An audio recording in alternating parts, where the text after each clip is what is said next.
ሰላም ጤና ይስጥልን ውድ የቻናላችን ተከታታዮች የፕሮግራማችን ቤተሰቦች፣ ይህ አብዲራዋ ቲዩብ ነው።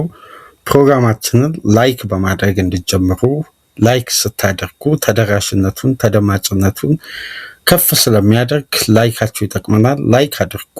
አዲስ ከሆናችሁ ሰብስክራይብ በማድረግ ቻናላችንን ተቀላቀሉ። ከሀገር ውጭ የምታደምጡ ድጋፍ ማድረጋችሁን ላስታውሳችሁ። በሁለተኛ ክፍል ፕሮግራማችን ትኩረት የምናደርገው እንግዲህ የሚካኤል አርቴታ አርሴናል በትናንትናው ዕለት ከቦሩሲያ ዶርትመንድ ጋር በኤሜሬትስ ያደረገው ጨዋታ በቅድመ ውድድር ጊዜ ዝግጅት 3-2 መሸነፉ ይታወሳል። በቅድመ ውድድር ጊዜ በሚደረጉ ጨዋታዎች ላይ የተጫዋቾች የግል ብቃት፣ የቲሙ መጎልበት፣ በክለቡ ላይ ከተጠናቀቀው ሲዝን የዘንድሮ ሲዝን ምን ያክል ተሻሽሏል በሚሉ ጉዳዮች ላይ አንዳንድ ጥቆማዎችን ለማንሳት እንጂ የቅድመ ውድድር ጊዜ ዝግጅት ጠለቅ ያለ ውይይቶችን፣ ታክቲካል ንድፈ ሀሳቦችን በተለይ ሽግግር ላይ ባለ ቡድን ሊነሳ ይችላል። ግን ሻምፒዮና በሆነ በበቃ በተጠናቀቀ ቡድን ላይ የቅድመ ውድድር ጊዜ ዝግጅት ውጤት የቡድንን ምስል ይገልጻል ማለት ይሄ በጣም የተሳሳተ እይታ ተደርጎ ይወሰዳል እንደምታውቁት። እና በአብዛኛው የቅድመ ውድድር ጊዜ ዝግጅት ፍተሻ ነው፣ ብቃት መለኪያ ነው፣ የአስተማማኝነትን ዋጋ መመልከቻ ነው፣ የቡድኑን ውህደት፣ አዲስ የጨዋታ ንድፈ ሀሳብ ከአዳዲስ ተጫዋቾች ጋር የነበረውን ጥንካሬ ማስቀጠያ ነው። ስለዚህ የሚመዘገበው ውጤት ሳይሆን የተጫዋቾች የግል ብቃትና ጥረት የበለጠ እይታ ውስጥ የሚገባ ነው። በቅድመ ውድድር ጊዜ ዝግጅት የአካዳሚ ተጫዋቾች ለአሰልጣኞች ዋስትና የሚሰጡበት፣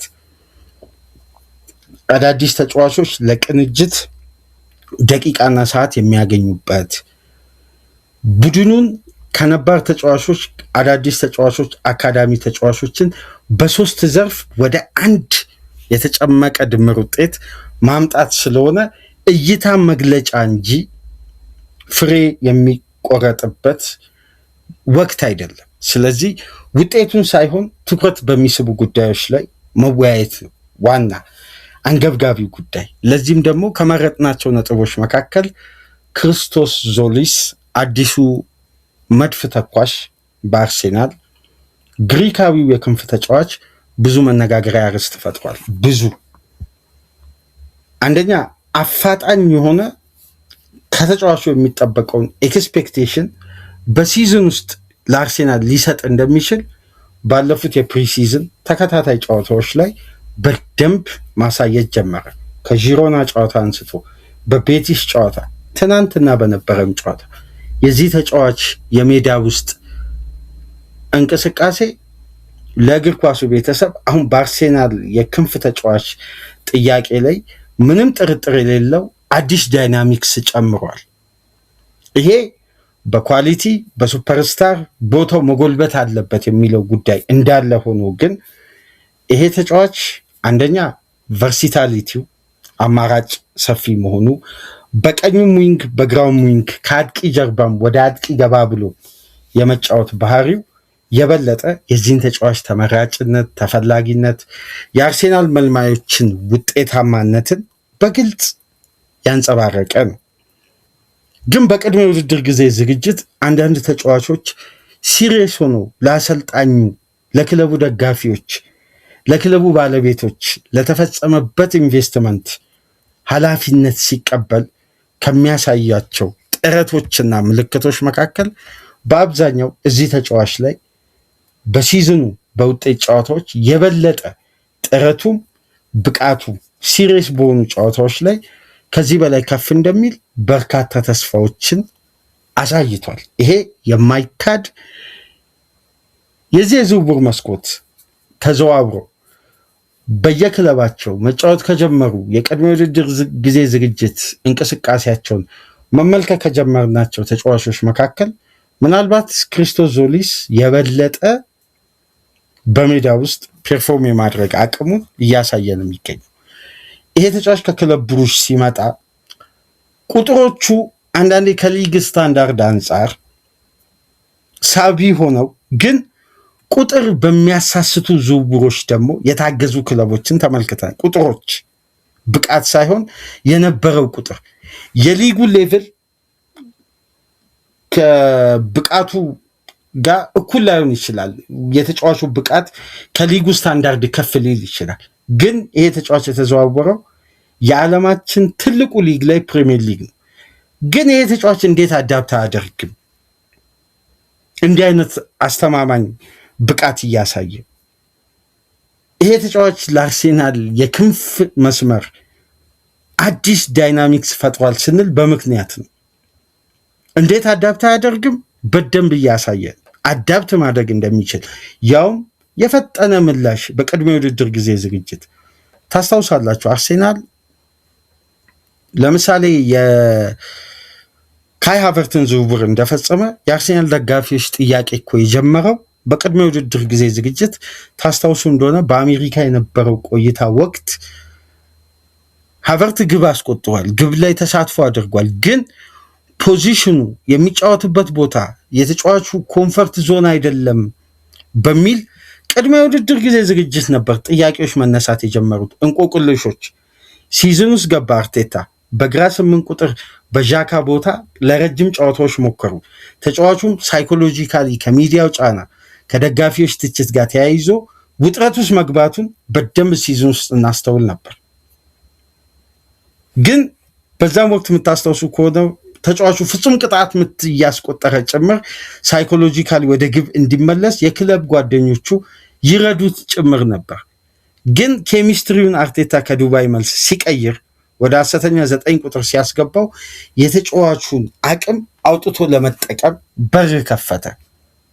ያኔ አስተማማኝነቱ የአርሴናል እዛ ፖዚሽን ላይ ፋክተር መሆን እንደሚችል የሐሰተኛ 9 ቁጥር ሚናው የበለጠ ከግራ 8 ቁጥር ሚና አስተማማኝነት እንደሆነ በውድድር ውስጥ ኬሚስትሪው ነው የተገኘው እንጂ በቅድመ ውድድር ጊዜ ዝግጅት አይደለም።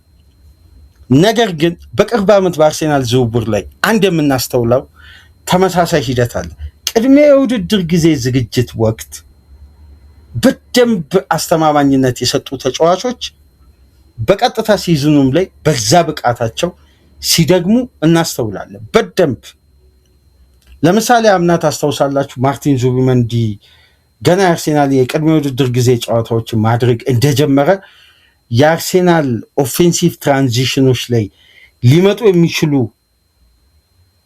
የጨዋታ ስልቶችን መገመት ተጀመረ እና ተጫዋቹ አጀማመሩን እስከ 30ኛ ምናምን ሳምንት በፕሪሚየር ሊግ የነበረው የአማካይ ክፍል የአርሴናል መዋሃድ ከራይስ ጋር የነበራቸው ኢንተርቼንጅ ሲስተም ምናምን ስናስተውል ቀደም ተብሎ ቅድመ ውድድር ጊዜ ዝግጅት ወቅት የሰጧቸው ምልክቶችና ዋስትናዎች የተጫዋቾችን አስተማማኝነት መመስከር የጀመሩ ወይም ለደጋፊው ተስፋ ሰጪ ከተስፋም የዘለለ ዋስትና እንደሚኖራቸው በሜዳ ላይ የቅድመ ውድድር ጊዜ ዝግጅት ይሄ ነው። አሁን በተጫዋቾች የቅድመ ውድድር ጊዜ ዝግጅት ወቅት አዳዲስ ተጫዋቾች፣ የአካዳሚ ተጫዋቾች ለክለቡ በቀጣይ ሲዝን ለሚኖራቸው ደቂቃ ምን አይነት ዋስትና አላቸው ለሚለው ጉዳይ ከደጋፊ እስከ ክለብ አስተዳደር እስከ አሰልጣኙ ድረስ አይን ውስጥ የሚገባ ጉዳይ ሜዳ ውስጥ መፈጸም ይችሉት። ለምሳሌ በተጠናቀቀው ሲዝን የማክሲ ዳውንማን ደቂቃ ማነስ የአርሴናል ደጋፊዎችን ቅሬታ ነበር። ምንም እንኳን ሻምፒዮና ቢሆንም አንዳንድ ጨዋታዎች ላይ የዛ ተጫዋች ቴክኒክ ያስፈልጋል፣ አርቴታ ይህን ተጫዋች መጠቀም አለበት የሚለው ጉዳይ ብዙ አነጋጋሪ ነበር። ግን ዘንድሮ ከአምና የተሻለ ደቂቃ እንደሚያገኝ ይታወቃል። ከአምና የተሻለ ደቂቃ አገኘ ማለት ደግሞ ከአምና የተሻለ ብቃት ይጠበቅበታል አንድ ዓመት ሲያድግ። ስለዚህ ሁሉም ጉዳይ ሂደቱንና ባላንሱን የጠበቀ ነው እና በዞሊስ እንቅስቃሴ በአጋጣሚ የአርሴናል ጨዋታዎች ለእይታ አመቺ ሰዓት ላይ ስለሆኑ ተከታታይ ጨዋታዎችን የመመልከት እድሉን ስላገኙ በደም የዚህን ተጫዋች የዚህ ግሪካዊ ተጫዋችን እንቅስቃሴን ተመልክቼ አንድ የተረዳሁት የአርሴናል ተጫዋቾች ትሮሳርድም ማርቲኔሊም እዛ ቦታ ላይ ሲጫወቱ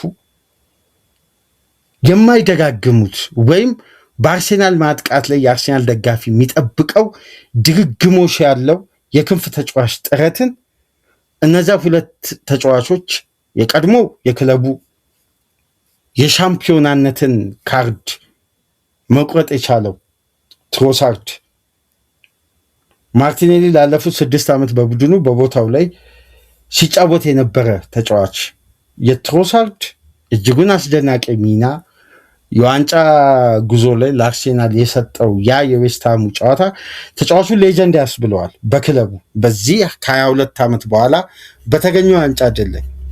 ግን የአርሴናል ደጋፊዎች ከሁለቱ ተጫዋቾች የቡድን አገልግሎት ከሆነ በጣም ይጠቀማል።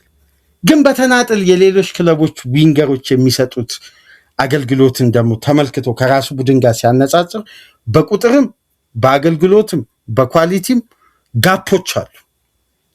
ሌሎች ክለቦች ካላቸው እጅጉን አስደናቂ ዊንገሮች አንጻር ግን ለምንድነው ጋፑ የተፈጠረው የሚል ጥያቄ ይነሳል። ሻምፒዮና የሆነ ቡድን ውስጥ ያሉ ዊንገሮች ለምንድነው ጋፕ ከሌላው ክለብ የግል ጥረት ጋር የክፍተት የተፈጠረው ወይም የጋፕ ልዩነት የተፈጠረው የኳሊቲ ልዩነት ለሚለው ጥያቄ ግን እርጋታዊ እይታና ምላሽ ያስፈልገዋል። አሁን የክሪስቶስ ዞሊስን እንቅስቃሴ በደንብ በትኩረት ስመለከት እስቲ አርሴናል ደጋፊዎች ይህን ጉዳይ ከታዘባችሁ ከተመለከታችሁ በኮሜንት መስጫ ላይ አስቀምጡ። ዞሊስ ዳይሬክት አፕሮች ያለው የክንፍ ተጫዋች ነው። ይሄ ዳይሬክት አፕሮች ምናልባት ተጫዋቹን ከተጠበቀው በላይ በርካታ ደቂቃ እንዲያገኝ በአርቴታ በኩል በሩ ሊከፈትለት ይችላል። የበለጠ ለዮኮሬስ ሰርቪስም ሲታሰብ ሳካም ካለፈው ሲዝን የተደራረበ የጉዳት ጫናና የፊትነስ ክፍተት የሚመጣውም አዲስ ተጫዋች አዳፕት እስከሚያደርግ በኖኒ ማዱዌኬ ላይ ያለውን አስተማማኝነት ጠብቆ ለመቀጠል ለሮቴሽንም በዛ በኩልም እንግዲህ ማርቲኔሊ ተሽጦ ሌላ ተጫዋች የሚምጣ በቀጣይ 3 ሳምንታት የምንመለከተው ነው። ሂደቱ ከተፈጸመም ይሄ ተጫዋች እንደ አዲስ የሚላመድ የአርሴናል ተጫዋች ወይም በአዲስ ካራክተር ገና የቡድኑን ፍሉዲቲ ጠብቆ የሚያድር ተጫዋች ሳይሆን ኢሚዲየት ኢፌክት መፍጠር እንደሚችል ያሳየበት ምልክቶች አሉ። ይሄ ከቅድመ የውድድር ጊዜ ዝግጅት የተጫዋቹ ፍላጎትና ጥረት መነሻ በማድረግ ነው ይህን አስተያየት የምንሰነዝረው እንጂ ከወዲሁ ተጫዋቹን ሰማይ ለመስቀል ለማጋነን አይደለም። ግን የተጫዋች ጥረት የሚገልጧቸው የተለያዩ ገጾች አሉ፣ የተለያዩ እይታዎች አሉ። ይህን ደግሞ ትኩረት የሚፈልጉ እንቅስቃሴዎች አሉ። አንድ ተጫዋች ኳስ እግር ውስጥ ከገባ በኋላ ማድረግ የሚፈልገው ጉዳይና በእንቅስቃሴ ውስጥ መፍጠር የሚችላቸውን ጉዳዮች ወዳጅነት ሆነ የነጥብ ጨዋታ ሆነ ጥረቱ ላይ የሚታዩ አፕሮች አለ፣ መሰረታዊ አፕሮቾች። አሁን የአርሴናል ደጋፊዎች ትልቁ ጥያቄ ምንድነው? ማርቲኔሊ ከቡድኑ ሪትም ጋር እኩል የመዝለቅ ክፍተት የግድ ከተከላካይ ጀርባ ስፔሶች መኖር አለባቸው። ተጫዋቹ መፍጠን አለበት። ዋን ዳይሬክት አፕሮች መሆን የለበትም። ተጫዋቹ ሴንተር የሚደረጉ ኳሶችን መልመድ አለበት፣ ሹቶችን መልመድ አለበት። 1v1 ማሸነፍ ብቻ ሳይሆን ፋይናል ዲሲዥኑ ውጤታማ። ይሄ በካራክተር ደረጃ አንድ ዊንገር የሚያስፈልጉ ጉዳዮች ላይ ይሄ ተጫዋች አላሟላም በሚል ቅሬታዎች አሉ። ትሮሳርድ ደግሞ ምንም ይሄ አንድ የፕሪሚየር ሊግ የፊት መስመር ተጫዋች ሊኖረው የሚገባውን ኳሊቲ አጠቃሎ የያዘ ግን በጨዋታው የአርቴታ ስልት እነዛን ሪትሞች ከጨዋታ ጨዋታ እንዳይተገብር የሚገድቡት የጨዋታ ሪትም አለ። እንደ ቡድን አርሴናል ቤት መንቀሳቀስ ያለበት ጉዳይ በመከላከሉም በማጥቃቱም የበለጠ ከሁለቱም ዊንገሮች ዳይሬክት አፕሮቾች ግን በጣም ይጠበቃሉ። የመጀመሪያው ዳይሬክት አፕሮች ምንድን ነው? አንድ ለአንድ አንድ ተጫዋችን ካሸነፉ በኋላ ቀጣይ ስቴፕ ድጋሚ ሌላ ተጫዋችን ከመድገም ፖዚሽኑ ላይ ከመዝለቅ ይልቅ ወደ ግብነት ቻንሶች እንዲቀየሩ ቀጣይ ሂደቶችን ማስቀጠል ወይም አንድን ተጫዋች አንድ የክንፍ ተጫዋች ከጣለም ካለፈም ስቴፖችን ከተሻገረ በኋላ ቀጣይ ስቴፕ እንዲሁም የሚፈለገው በአብዛኛው ወደ ቻንስ ክሬት ወይም ወደ ሹቲንግ እንቅስቃሴ እንዲቀየር ነው። በአብዛኛው ምናልባት ይሄ የክንፍ ተጫዋቾች ሹቲንግ ቮሊዩምን የሚለኩ የነ ግሪዲየንት ስታቲክሶችን የተጫዋቾችን የብቃት መለኪያ አናላይዞችን በደንብ ከተከታተላችሁ ዊንግ ላይ የሚነሳ የመጨረሻ ሻርፕ የሆነ እንቅስቃሴ ምንድን ነው? የጋራ ኳሶችን ወይም ይሄ ቴኮኖችን ቀደም ብሎ በተለይ ፉልባክን ካለፈ በኋላ ዲሲዥኑ ወዲያው ወደ ግብ ለመቀየር እንቅስቃሴውን ማቅረብ አለበት ነው። እነዛ ደግሞ በ3-4 ካታጎሪዎች ይከፈላሉ። ማይነስ ማድረግ ለቡድን አጋሩ፣ ክሮስ ማድረግ፣ ሹት ማድረግ እና ወዳልተጠበቀ አንግል ሰፊ ስፔሶችን መፍጠር። ይሄ ማለት ለምሳሌ የተጋጣሚ ዲፌንስ ቦክሱን ጥቅጥቅ ብሎ የሚከላከል ከሆነ ከኤሪያ ውጪ ለሹት የሚመች ኳስን ማሻገር። ይሄ የዊንግ ተጫዋቾች በቀጥታ ወደ አደጋ ክልል የሚፈጠሩ ቻንሶችን አፋጣኝ የሆነ ሪያክት እንዲፈጥሩ የሚከፍት የጨዋታ ስልት ነው ከዊንገር የሚጠበቅ። አሁን ይሄ የዊንግ ቮሊዩሞችን የሚለኩ ተቋማት መለኪያ ያደረጉት የተጫዋቾች እንቅስቃሴ ነው። በግሌ ስመለከት ደግሞ ዞሊስ፣ ማርቲኔሊም ትሮሳርድም ኳሊቲው ሊኖራቸው ይችላሉ፣ በአሰልጣኙ ምርጫ ሊሆን ይችላል። ግን የተጫዋቾች የግል እንቅስቃሴ እንደሆነ የምንረዳበት የተደጋገመ የተለያየ ሲዝን እንቅስቃሴ ስለሆነ ከአሰልጣኙ ስልት ይልቅ የተጫዋቾቹ እዛ ጋር ያላቸው ሚና እንደሆነ ደግሞ እንድናስተውል በር የከፈተ ጉዳይ አለ። ቀጣይ ስቴፕ ላይ ያላቸው ውሳኔ አሁን ቴኮኑን ድሪብሉን አሳኩ። ከዛም በኋላ ባለ ውሳኔ ግን የአርሴናል አኪሬሲን ከተመለከታችሁ ይሄ የመሀል አጥቂው በቂ ሰርቪስ አላገኘም። አምና ስንል የነበረው የዊንግ ተጫዋቾች አቅርቦት ነው፣ ቻንስ ክሬት የማድረግ ይሄ የሰርቪስ የሚጠብቀው የ9 ቁጥር ተጫዋች የሚያገኘው አክሰስ በዊንገሮቹ ልክ እየተጠቀመ አለመሆኑን ነው። ይሄ ታክቲካል ነው ስንል ነበር፣ ግን አሁን የተረዳ ነው የዞሊስን እንቅስቃሴ ስናይ ታክቲካል ሳይሆን የተጫዋቾች የግል ውሳኔና የአጨዋወት ዘይቤ ነው በሜዳ ውስጥ የሚያዳብሩት በተፈጥሮ። ዞሊስን ካያችሁ አንድ ኳስ ድሪብል አደረገ፣ የተጋጣሚን ተጫዋች ለመቀነስና ለሱ ፖዚሽን ለሁለቱ አማራጮች ከተመቸ በቀጥታ ወደ ውሳኔ ይደርሳል። ይሄ በጣም አስደናቂ የክንፍ ተጫዋች የሚያስፈልገው የሜዳ ውስጥ እንቅስቃሴ ነው። አንደኛ በፍጥነት ለእድል ወደ ቦክስ ክሮስ የማድረግ በተደጋጋሚ ፈጣን ውሳኔ፣ አይዘገይም። ታይሚንጉን ተመልከቱ፣ አይዘገይም። የበለጠ አኪሬት የሆኑ ጉዳዮች ላይ ያተኩራል። ሁለተኛ ለሹቲንግ ነው የሚያመቻቸው። የአርሴናል የክንፍ ተጫዋቾች ተመልከቱ፣ የበለጠ ሳካኮል እና ማዱዌኬ ከሚሞከርም ከማይሞከርም አንግል ላይ የሚሞክራቸው ኳሶች ናቸው። በሁለቱም በኩል ለቡድን አጋሮቹ ማቀበል ባለበት ፖዚሽን ላይ አንዳንዴ ሲሞክር እናያለን።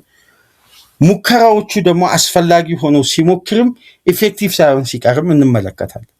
ሳካኑ የበለጠ ሹቱም ክሮሱም ለአደጋም ለግብም አስተማማኝነት ያለው ይሄ ከክንፍ ተጫዋቾች የአርቴታ ቡድንን ሰርቪስ በጣም ወደኋላ ጎትቶታል። በጣም ለዛ እኮ ነው በአነስተኛ ግብ ሻምፒዮን ሆነ ብለው የሚተቹት። አሁን የዞሊስ ኳሊቲ በአርሴናል የክንፍ ተጫዋቾች ላይ ሊጨምር የሚችለው አንዱ የተለየ ዳይናሚክስ ፈጣኑ ውሳኔ ለሁለቱ እንቅስቃሴዎች በጣም አመቺ ፖዚሽናል የዊንግ ተጫዋች መሆኑ ነው። ክሮስ ያደርጋል፣ በፍጥነት ወደ ግብ ሙከራ ያካሂዳል። ይሄ አንድ የዊንግ ተጫዋች ፖዚሽናል እንቅስቃሴው አስተማማኝነት ላይ ከደረሰ በኋላ በፍጥነት መወሰን ያለባቸው ጉዳዮች ናቸው። እስቲ ልብ ብላችሁ ተመልከቱ። ማርቲኔሊም ትሮሳርድም በእንዲህ አይነት ፈጣን ውሳኔ ውስጥ የታገዙ አይደሉም። ቢያደርጉት እንኳን የውጤታማነቱ አቅም በዛ ደረጃ ከፍ ያለ አይደለም። ስለዚህ የክርስቶስ ዞሊስን እንቅስቃሴ ሳይ ይሄ ተጫዋች ለአርሴናል የክንፍ መስመር ማጥቃት እንቅስቃሴ ልዩ ጥራት የጨመረ ነው። አሁን የአርቴታን ዝውውር ልብ ብላችሁ ተመልከቱ። ከቀናት በፊት በብሩኖ ጊመሬዝ ዙሪያ የሰራነውን ፕሮግራም መለስ ብላችሁ አድምጡት። ሚስተር ዲስትሮየር የሚለው አርሴናል አማካይ ክፍል ውስጥ የሌለ ኳሊቲ ነው ብሩኖ ጊመሬዝ የጨመረው ብያችሁ ነበር። በደንብ አስታውሱ። ከ3 ቀን በፊት ትናንትና አርቴታ ከጨዋታ በኋላ ምን የሚል ጋዜጣዊ መግለጫ ነበር የሰጠው? የእኛን የአማካይ ክፍል እኮ ወደ ሌላ ሌቭል ያሻግራል አለ። ይሄ ማለት ከ3 ቀን በፊት የነገርኳችሁ ጉዳይ ነው። የአማካይ ክፍሉን ዳይናሚክስ ነው ወደ ሌላ አዲስ ጥራት የጨመረው ያልኳችሁ ለዚህ ነው። አርቴታ ትናንትና በቃላት ብቻ ነው የገለጸው፣ ግን በተግባር ታክቲካዊ ንድፈ ሀሳቡ ምን ሊሆን እንደሚችል በቀደም ብለን የጨዋታ ግምታዊ አሰላለፎችን፣ ግምታዊ የጨዋታ ስልቶችን ከአርቴታ የጨዋታ ዘዴ መነሻ በማድረግ የራሳችንን እይታ ነበር ማስቀመጥ የቻልነው። አርቴታ ግን ያንን ጉዳይ የሚገልጽ አጠቃላይ ቃል ነው የተጠቀመው። አማካያችን ወደ ሌላ ሌቭል እንዲያድግ ያደርጋል ብሩኖ ጊመሬዝ አለ። አሁን ደግሞ የክሪስቶስ ዞሊስን ጉዳይ ደግሞ በድጋሚ ቀደም ብዬ ልጠቁማችሁ። አንድ የአርሴናል የክንፍ ተጫዋች የግራ ዊንግ የሌለውን ትልቅ ዳይናሚክስ ነው ይሄ ተጫዋች የሚፈጥረው። ልብ ብላችሁ ተጫዋቹን አንድ ቪዲዮ ልጋብዛችሁ። 8 ደቂቃ የማርቲኔሊን የድሪብል የፔስ እነዚህ ጉዳዮችን የሚያሳይ ቪዲዮ ተመልከቱና ከዛም በኋላ በቅድመ ውድድር ጊዜ ዝግጅት በ3ቱ ጨዋታ የዞሊስን እንቅስቃሴ ተመልከቱ። ለ8 ደቂቃ ሊያይታችሁ በጣም ይሄ ተጫዋች የአርሴናልን የማጥቃት እንቅስቃሴ እንዴት ማርቲኔሊ እንደገደበና በተቃራኒ ይሄ ተጫዋች ምን ያክል ሊጨምር እንደሚችል በደንብ ትለያላችሁ። ሜዳ ውስጥ ያለውን የፍሉዲቲ ልዩነት በኳስ እንቅስቃሴ ላይ እና አዲሱ መድፍ ተኳሽ እንግዲህ ባለፉት የወዳጅነት ጨዋታዎች አሲስቶችን፣ አንድ ግብ፣ በትናንትናው ዕለት ደግሞ በሱ ጥረት የተገኘችን ፍጹም ቅጣት ምት ነው እንግዲህ አርሴናል አንዷን ግብ ማስቆጠር የቻለውና ተጫዋቹ በአርሴናል የክንፍ መስመር ላይ አዲስ ጥራት፣ አዲስ ዳይናሚክስ እንደሚጨምር ግን በጣም ግልጽ የሆነ የሜዳ ውስጥ እንቅስቃሴ እያሳየ ነው። እንደምታውቁት የተጫዋች ከብሩዥ አንስቶ እስከ ትናንት ጨዋታ ድረስ 18 ተከታታይ ጨዋታዎች ላይ 18 ተከታታይ የግብ ተሳትፎ ነው ማድረግ የቻለው 18። ይሄ ተጫዋች ለግብ እንዲቀርብ ካደረጉ ደግሞ ኳሊቲዎች መካከል ይሄ ፋይናል ዲሲዥኑ ለሹቲንግ ለክሮስ እዛ ጋር ወደ ቻንስ ክሬቱ ነው የበለጠ የሚጥረው። ዳይሬክት አፕሮቹ በጣም ተፈላጊ ተጫዋች፣ አሁን ፕሪሚየር ሊጉ የሚፈልገው ዊንገር አይነት ባህሪ የያዘ ተጫዋች ነው እና አርሴናል ጥሩ ፊርማ ማካሄዱ ከወዲሁ በቅድመ ውድድር ጊዜ ዝግጅት በእነዚህ እንቅስቃሴዎች ላይ በግሌ መታዘብ ችያለሁ። እስቲ የእናንተን ትዝብትና ቀጣይ ሁኔታ ምን ይመስላል የሚለውን እስቲ በኮሜንት መስጫ ላይ ተወያዩበት፣ ሀሳብ አስተያየታችሁን ስጡ። የኔ ምልከታ ይህን ይመስላል። የእናንተን እይታ ደግሞ እስቲ ሀሳቦችን ተቀያየሩ። ተጨማሪ ወይም ይሄ አይደለም ገና ነው ተጫዋቹ የምትሉ ወይም ከዚህ ተጫዋች ከዚህ በላይ ይጠበቃል ካላችሁ በኮሜንት መስጫ ላይ ሀሳብ አስተያየታችሁን አስቀምጡ። በዛውም ላይክ፣ ሼር፣ ሰብስክራይብ አድርጉ። ከሀገር ውጭ የምታደምጡ በሱፐር ስቲከር፣ በሱፐር ቻት፣ በሱፐር ታንክስ ድጋፍ አድርጉ። አዩብ ባውዲ የማንቸስተር ሲቲ ቀጣይ የሽግግር እቅድን በተመለከተ አጠር ያለ ፕሮግራም ይዘላችሁ እንመጣለን። እስከዛው ድረስ ሰላም ቆዩ።